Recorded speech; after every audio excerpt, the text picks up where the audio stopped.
Hi friends, welcome back to our channel. చాలా మంది 160 cc లో ఏ బైక్ తీసుకోవాలి అని అయితే కన్ఫ్యూజ్ అవుతున్నారు. సో ఈ రోజు ఈ వీడియోలో డీటెయిల్ గా 160 cc లో బెస్ట్ బైక్ ఏది అన్నది అయితే డిస్కస్ చేద్దాము. నేనైతే 4 బైక్స్ పిక్ చేశాను, బెస్ట్ బైక్స్ 160cc లో. దీంట్లో మీరు ఏది తీసుకోవాలి అన్నదైతే వీడియో చివరికి వచ్చేసరికి మీకు క్లారిటీ వచ్చేస్తుంది. ఫ్యామిలీ పర్పస్ ఏం తీసుకోవాలి, యూత్ పర్పస్ ఏం తీసుకోవాలి అని అయితే లైన్ బై లైన్ చెప్తాను. వీడియో ఎక్కడ స్కిప్ చేయకుండా లాస్ట్ వరకు చూడండి, మీకే ఒక ఐడియా వస్తుంది. ఇంకా లేట్ చేయకుండా వీడియో స్టార్ట్ చేసేద్దాం. ఈ లిస్ట్ లో ఫస్ట్ వెహికల్ వచ్చేసి బజాజ్ పల్సర్ N160. ఈ వెహికల్ పర్ఫార్మెన్స్ అయితే చాలా బాగుంటుంది, ఇంజిన్ అయితే చాలా స్మూత్ గా ఉంటుంది. ఈ వెహికల్ లో మనకి డ్యూయల్ ఛానల్ ABS అయితే ప్రొవైడ్ చేశారు. మిగతా 160cc ఇప్పుడు నేను చెప్పబోయే బైక్స్ అన్నిటిలో బెస్ట్ బ్రేకింగ్ దీనికి ఉందంటే దీనికే ఉంది. ఎంత స్పీడ్ లో ఉన్నా, 100 లో ఉన్నా, 120 లో ఉన్నా బ్రేక్ కొట్టామంటే కంట్రోల్ లోకి వచ్చేస్తుంది. ఇమీడియట్ గా 22-10 స్పీడ్ లోకి అయితే వచ్చేస్తుంది. నెక్స్ట్ ఈ వెహికల్ మనకి ఆన్ రోడ్ ప్రైస్ వచ్చేసి 1,75,000 ఉంది. ఈ వెహికల్ మైలేజ్ వచ్చేసి సిటీ మైలేజ్ 45 వస్తుంది, హైవే మైలేజ్ వచ్చేసి 50+ అయితే రీచ్ అవుతుంది. ఈ వెహికల్ లో మనకి అప్ సైడ్ డౌన్ సస్పెన్షన్ అయితే ప్రొవైడ్ చేశారు. అండ్ నెక్స్ట్ ఈ వెహికల్ లో మనకి మెటల్ ఫ్యూల్ ట్యాంక్ అయితే ప్రొవైడ్ చేశారు. నెక్స్ట్ మనకి స్లిప్పరీ క్లచ్ అయితే ఇచ్చారు. ఈ క్లచ్ వల్ల మనకి చాలా స్మూత్ గా ఉంటుంది క్లచ్ అయితే హ్యాండిల్ చేయడానికి. మనం ఎంత ట్రాఫిక్ లో ఉన్నప్పుడు కూడా అసమానం క్లచ్ వాడతాం కాబట్టి హ్యాండ్ పెయిన్ అయితే రాదు. ఇంకా ఈ వెహికల్ రివ్యూ ఎవరికైనా కావాలంటే కింద డిస్క్రిప్షన్ లో లింక్ అయితే ఇస్తాను. ఈ వెహికల్ సపరేట్ రివ్యూ అయితే ఉంది, అలాగే ఈ వెహికల్ యూజర్ రివ్యూ కూడా ఉంది, అదైతే చూడండి. సెకండ్ వెహికల్ వచ్చేసి అపాచీ RTR 160 ఈ వెహికల్ లో పర్ఫార్మెన్స్ అయితే పీక్స్ లో ఉంటుంది. అండ్ నెక్స్ట్ ఈ వెహికల్ మనకి ఆయిల్ కూల్డ్ ఇంజిన్ తో వస్తుంది. నెక్స్ట్ ఈ వెహికల్ మైలేజ్ చూసుకుంటే మనకి సిటీలో 40 వస్తుంది అండ్ హైవే మైలేజ్ వచ్చేసి 45 వస్తుంది. నెక్స్ట్ ఈ వెహికల్ టాప్ స్పీడ్ లో వెళ్ళినప్పుడు వైబ్రేషన్స్ అయితే నోటీస్ చేయొచ్చు. నేనైతే మన ఛానల్లో రైట్ రివ్యూ అయితే ఉంది, ఒకసారి చెక్ చేయండి. టాప్ స్పీడ్ 80 to 90 దాటినప్పుడు వైబ్రేషన్స్ అయితే నోటీస్ చేశాను నేను. అండ్ నెక్స్ట్ ఈ వెహికల్ లో మనకి LED light, LED head light and LED tail light అయితే వస్తుంది. సిగ్నల్ లైట్స్ మాత్రం బల్బ్ తోనే వస్తున్నాయి. అండ్ నెక్స్ట్ ఈ వెహికల్ లో మనకి ఫైబర్ ఫ్యూల్ ట్యాంక్ అయితే ఇచ్చారు. నెక్స్ట్ ఇందులో మనకి అడ్జస్టబుల్ క్లచ్ అండ్ లివర్స్ ఉంటాయి, clutch and break levers, adjustable clutch and adjustable break levers అయితే ఉంటాయి ఈ వెహికల్ లో. అండ్ నెక్స్ట్ ఈ వెహికల్ ఆన్ రోడ్ ప్రైస్ వచ్చేసరికి 1,75,000 వరకు అయితే ఉంది. ఈ వెహికల్ టాప్ స్పీడ్ వచ్చేసి 130 వరకు అయితే రీచ్ అవుతుంది. థర్డ్ వెహికల్ కింద నేనైతే 2 వెహికల్స్ అయితే రికమెండ్ చేస్తాను. ఒకటి వచ్చేసి హోండా CB యూనికార్న్ 160 ఈ vehicle. And next N160 Bajaj Pulsar N160 single seat variant. ఈ రెండింటిని అయితే రికమెండ్ చేస్తాను, ఎందుకంటే ఎక్కువ పవర్ అక్కర్లేదు, నాకు సిటీలో తిరుగుతాను, తక్కువ పవర్ ఉన్నా పర్లేదు, 160cc వెహికలే కావాలి తక్కువ పవర్ లో సిటీ కమ్యూనిటీకి అంటే ఈ వెహికల్ తీసుకోవచ్చు. ఈ వెహికల్ రెండింటిలోనే మనకి సింగిల్ ఛానల్ ABS అయితే వస్తుంది, అదొకటి అయితే గుర్తుపెట్టుకోండి. డ్యూయల్ ఛానల్ ABS అయితే రావట్లేదు. N160లో డ్యూయల్ ఛానల్ ABS అయితే కొత్తగా లాంచ్ అయింది సింగిల్ సీట్ లో, అదైతే చూసుకొని తీసుకోండి.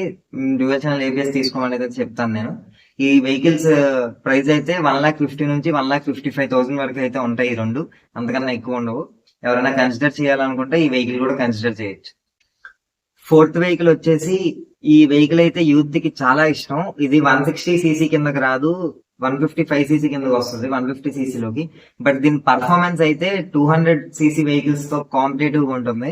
ఇంకా ఈ వెహికల్ చూసుకుంటే మనకి MT-15 ఈ వెహికల్ అయితే మనకి బీస్ట్ పర్ఫార్మెన్స్ అయితే ఇస్తుంది. ఈ వెహికల్ లో డ్యూయల్ ఛానల్ ABS ఉంది.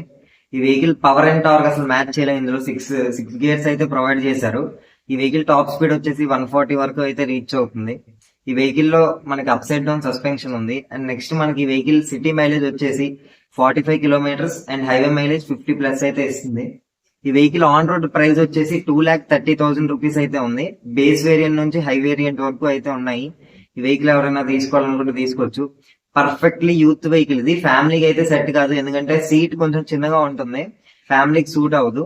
సో పర్ఫెక్ట్ యూత్ వెహికల్ ఎవరైనా తీసుకోవాలనుకుంటే కన్సిడర్ చేయొచ్చు. కాస్ట్ అయితే కొంచెం ఎక్కువ మిగతా వెహికల్స్ తో పోలిస్తే, 200cc వెహికల్స్ తో పోలిచ్చినా ఇది కొంచెం కాస్ట్ ఎక్కువే. కానీ ఎవరైనా కన్సిడర్ చేయాలంటే కన్సిడర్ చేయొచ్చు. ఆ కాస్ట్ కి తగ్గ పర్ఫార్మెన్స్ అండ్ బీస్ట్ పర్ఫార్మెన్స్ అయితే ఉంటుంది. ఇంకా వీటిలో ఎవరు ఏ వెహికల్ తీసుకోవాలి అన్నదాని గురించి మాట్లాడుకుంటే, నేను సిటీలో తిరుగుతాను, లాంగ్ డ్రైవ్స్ వెళ్తాను, ఫ్యామిలీకి అయినా పర్లేదు, యూత్ అయినా పర్లేదు, నేను సిటీలోకి వెళ్తాను, లాంగ్ డ్రైవ్స్ కి వెళ్తాను, అదే కాకుండా నాకు స్ప్లిట్ సీట్ అయినా పర్లేదు అనుకుంటే కళ్ళు మూసుకొని N160కి అయితే వెళ్ళిపోండి. అది ఇచ్చే పర్ఫార్మెన్స్ గానీ మైలేజ్ గానీ మిగతా బైక్స్ అయితే పర్ఫార్మెన్స్ ఇస్తే మైలేజ్ ఇవ్వవు, మైలేజ్ ఇస్తే పర్ఫార్మెన్స్ ఇవ్వవు. N160 లో మనకి రెండు దొరుకుతాయి. అండ్ నెక్స్ట్ లేదు నాకు పీక్ పర్ఫార్మెన్స్ కావాలి కానీ ఫ్యామిలీ కోసమే పర్ఫెక్ట్ వెహికల్ కావాలి, సింగిల్ సీట్ కావాలి అంటే అపాచీ RTR 160 4V అయితే కన్సిడర్ చేయండి. నేను సిటీ కమ్యూటింగ్ కే నాకు ఎక్కువ పవర్ అక్కర్లేదు, టార్క్ అక్కర్లేదు అనుకుంటే మీరు యూనికార్న్ 160 అయినా ట్రై చేయొచ్చు, లేదా N160 సింగిల్ సీట్ అయినా ట్రై చేయొచ్చు. ఈ రెండిట్లో ఏదైనా పర్లేదు. దీంట్లో పవర్ అండ్ టార్క్ కొంచెం తక్కువగా ఉంటుంది, మీకు ఇన్స్టెంట్ పికప్ ఉండదు, కొంచెం తక్కువగా ఉంటుంది. ఇదైతే కన్సిడర్ చేయొచ్చు. ఒకవేళ ఫ్యామిలీ అయ్యి ఉండి నేను సిటీలోనే తిరుగుతాను కానీ 160cc బైక్ కావాలి, కమ్యూటర్ పర్పస్ అనుకుంటే N160 కైనా యూనికార్న్ 160 కైనా వెళ్ళండి. నెక్స్ట్ వచ్చేసి ఓన్లీ యూత్, నేను యూత్ కాలేజ్ కి లేకపోతే సిటీ పర్పస్ గానీ కాలేజ్ కి గానీ లాంగ్స్ వెళ్తాను, ట్రిప్స్ కి వెళ్తాను అనుకుంటే మీరైతే MT-15 అయితే కన్సిడర్ చేయొచ్చు. అదైతే ప్యూర్లీ యూత్ కోసం చేసిన బైక్. దాని టాప్ స్పీడ్ గానీ బీస్ట్ పర్ఫార్మెన్స్ గానీ NS 200 తో సహా పోటీకి వెళ్తుంది, అంతలా ఉంటుంది. సో ఎవరైనా తీసుకోవాలనుకుంటే తీసుకోవచ్చు. మీరు ఎవరైనా ఈ వెహికల్స్ ఏదైనా తీసుకోవాలనుకుంటే ఈ వెహికల్స్ అన్ని రివ్యూస్ మన ఛానల్ అయితే ఉన్నాయి. N160 UHD మోడల్ అయితే మనది రైడ్ రివ్యూ ఉంది, అలాగే యూజర్ రివ్యూ కూడా ఉంది. And next Apache RTR 160 4V review కూడా ఉంది. And N160 single seat review ఉంది, అలాగే మనకి MT-15 రివ్యూ కూడా ఉంది. ఎవరైనా చూడాలనుకుంటే ఏ వెహికల్ తీసుకోవాలనుకుంటే ఆ వెహికల్ వీడియో అయితే చూడండి. సో ఇంతవరకు మన ఛానల్ ఎవరైనా సబ్స్క్రైబ్ చేసుకోకపోతే సబ్స్క్రైబ్ చేసుకోండి. మన వీడియో నచ్చితే లైక్ చేయండి, కుదిరితే మీ ఫ్రెండ్స్ కూడా షేర్ చేయండి. Thank you.